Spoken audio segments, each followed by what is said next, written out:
We got something right here. This is the most unique science project of its kind. Ignition. What was that? My name is Travis Taylor. I'm an optical scientist, aerospace engineer, and astrophysicist. 1 year ago, I was invited to join a small team of scientists who were investigating a place called Skinwalker Ranch.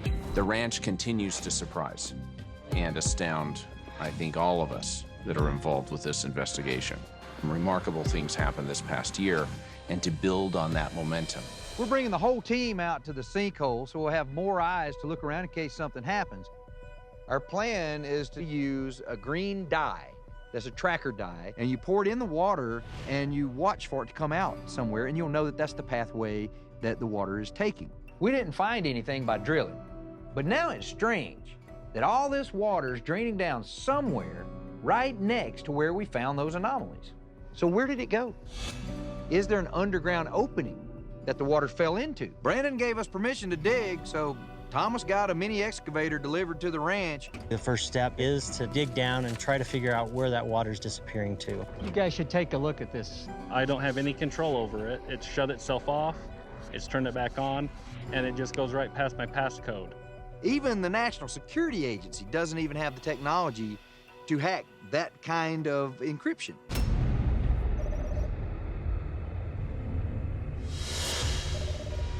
Just a little more than 8 hours after digging down at the pit by Homestead 2 on the ranch, Caleb shines his light into the woods, and I'm like, what's going on?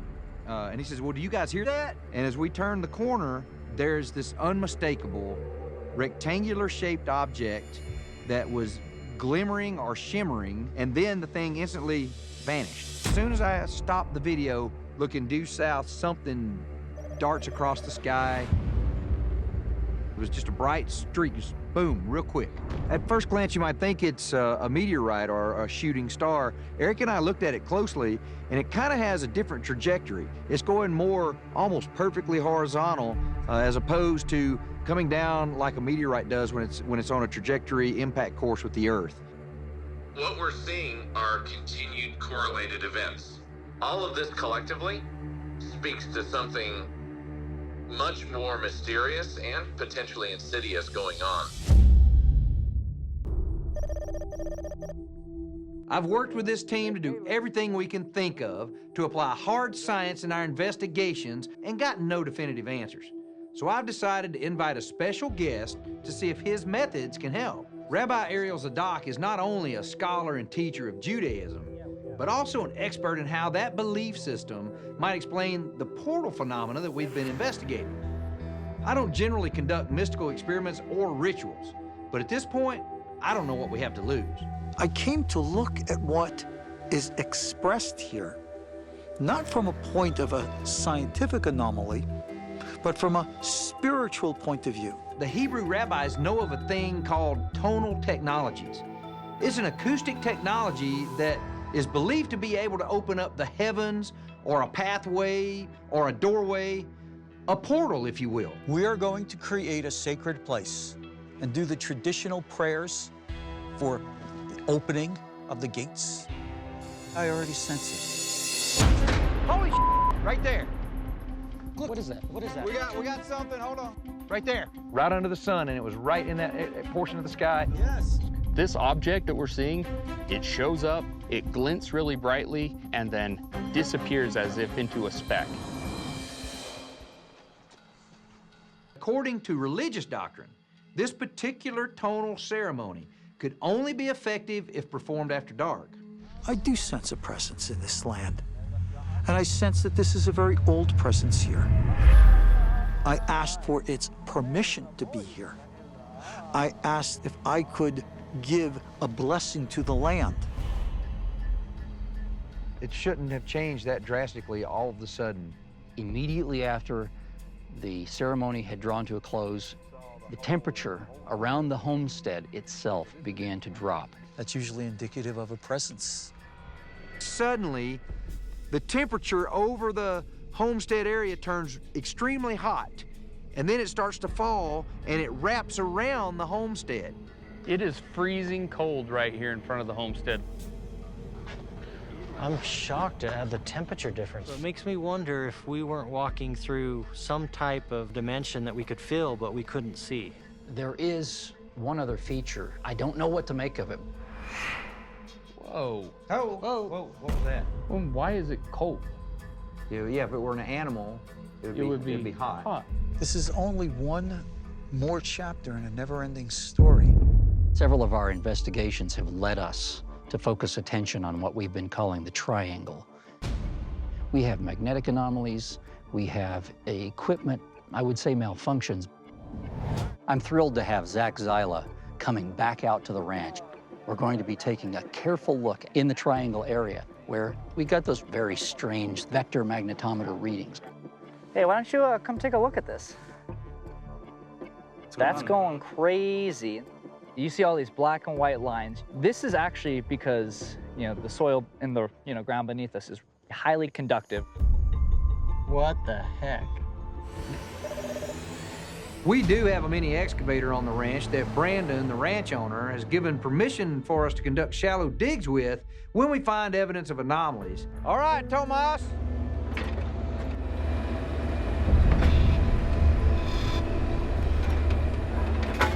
What the? I don't understand what could be making the metal detector register strong hits and then nothing. Once again, it's a transient anomaly that is occurring. That's weird, man. The deeper we dug there, the stronger the signal was getting on the metal detector.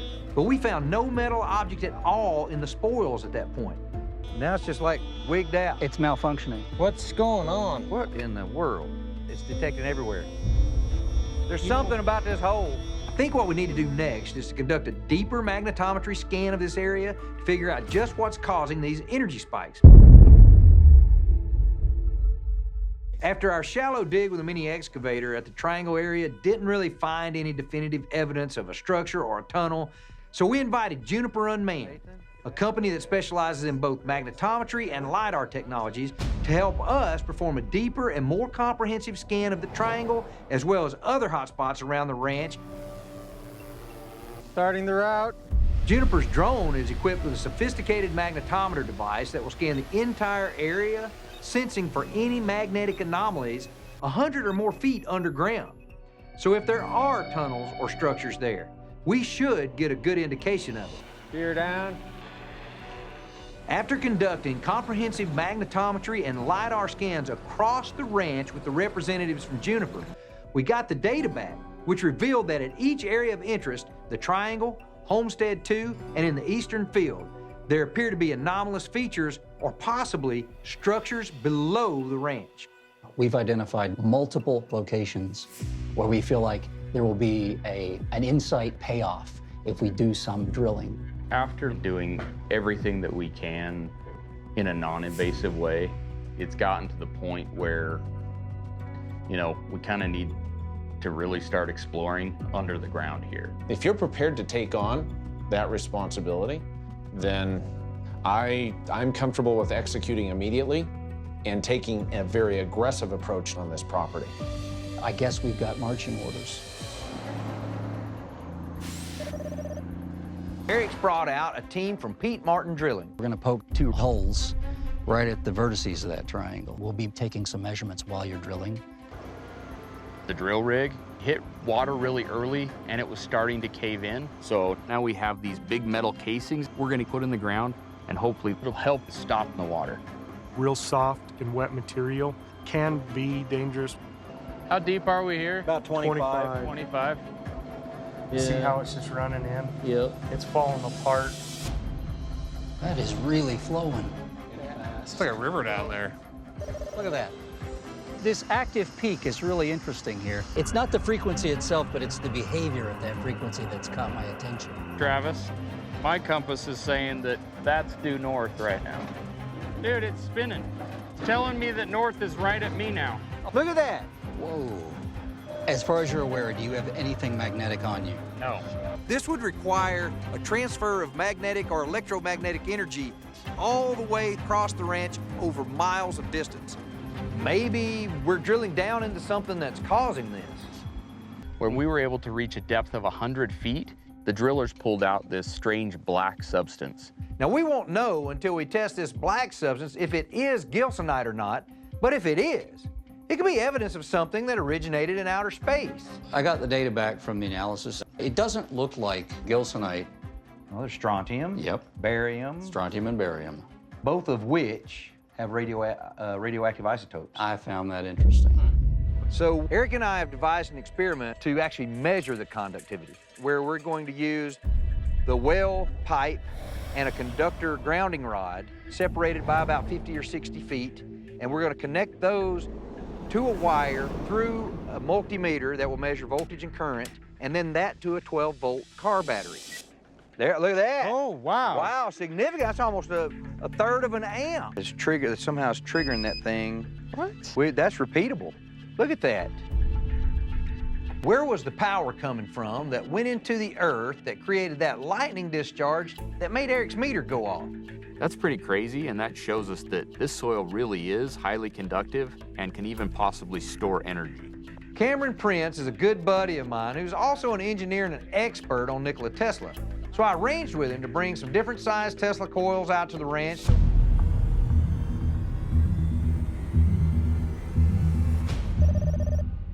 Let's fire this thing up, Cameron. Coming up.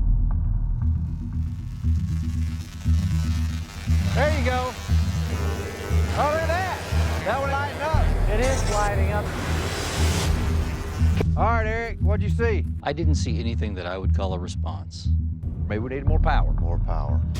Ready? Yeah. Energize. Boy, look at that. Oh, that's cool. Oh, wow. Check it out. Oh, There's no way that coil can produce that frequency. It's too high. I don't know what else we could do here. While Eric and the team kept analyzing all the data we collected from the ranch, I was also remotely monitoring the security cameras mounted on my trailer that faced the triangle area. But I saw that a really volatile lightning storm happened. That doesn't look at all like what I was watching. I mean, I was watching a thunderstorm. Hey, wait. What is that? Right there. Right. Yeah. You seeing that? Yes. What is that? I don't know yet. All right, and then it's diving down. Now watch right here. It's like it goes behind and through this cloud. You see that? And then look, it just streaked off. What in the world?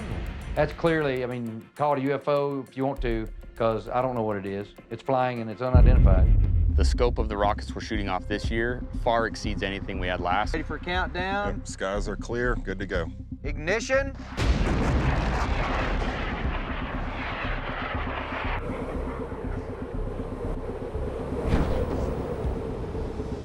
There it goes. Let's take this inside and see what it has to tell us. Unfortunately, the analyses that were performed shows us the gamma ray instruments did not log any particularly high radiation levels. There she goes.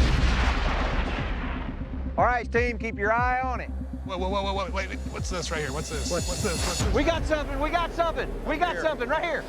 Guys, we just had a UAP appear in the same spot as last year. During launch, the electromagnetic spectrum is going crazy. Spectrum analyzer just died. I got floats. Eric's spectrum analyzer just died. There's no way to explain that. Well, I'm looking forward to this report. Ready to dive in. I do have one of the clips as viewed from down here, just as the rocket launch had initiated. Wow. Our speculation is that there may have been a response to what we were doing there. Whoa. We believe that we're zeroing in on a spot that might be a source for all the bizarre phenomena that happens on Skinwalker Ranch, but also where our own experiments have repeatedly measured high levels of radiation and stimulated the appearance of unidentified aerial phenomena, or UAPs. So now, Eric and I want to conduct the riskiest and most focused experiment yet to figure out just what could be up there using Brandon's helicopter. This is our last opportunity this year to make any major breakthroughs. Cameron Fugel has agreed to take us to target altitude incrementally. We'll be flying at different altitudes and at different radii from the center point above the triangle.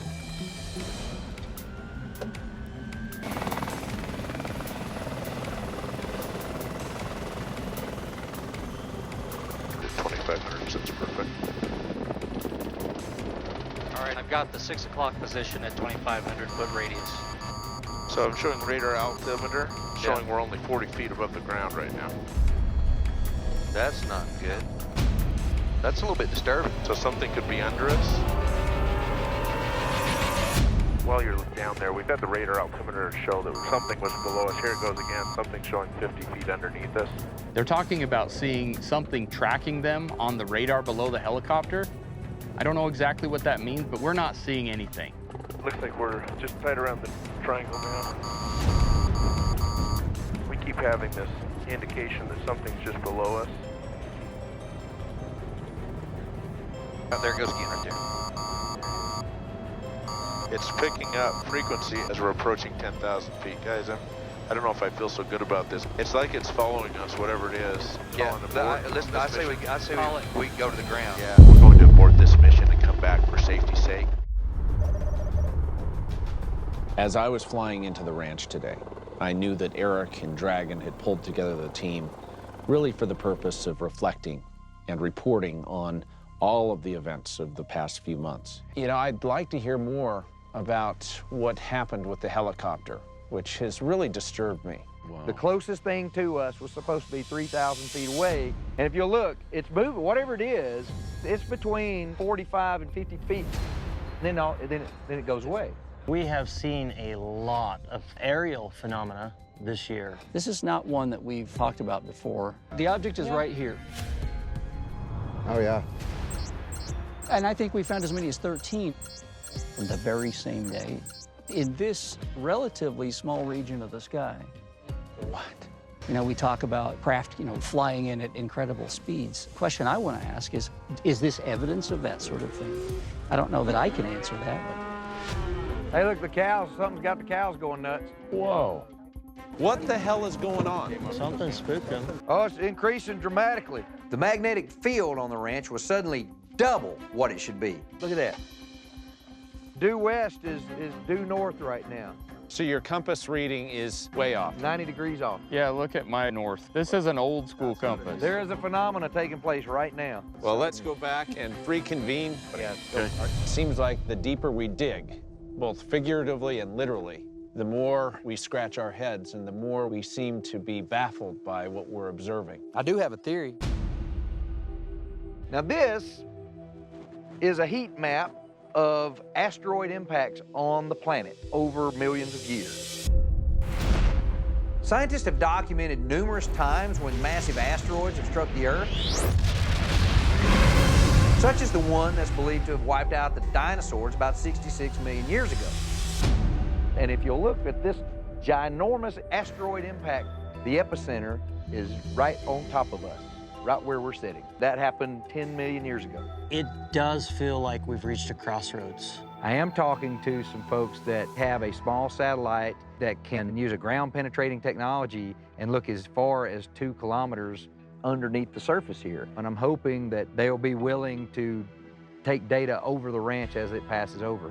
That's next level. That's exciting stuff. Yeah. Well, with that, I want to thank everyone for your sacrifice, the time, all of the attention, the dedication that you've had to this project and this investigation in service to the truth. We'll make that a wrap for now. Thank you. Thank you. Thanks, Brandon. As I'm driving off the ranch and I'm watching it fade away in the rearview mirror, I'm looking back on all the amazing things we uncovered, but I'm also looking forward to the next cycle of this investigation. What else are we going to find in the future? What crazy things, what exciting things are still left to be uncovered here at Skinwalker Ranch? It might change the world. As we contemplate the future at Skinwalker Ranch, we all carefully consider the gravity of what lies ahead and what we may yet reveal.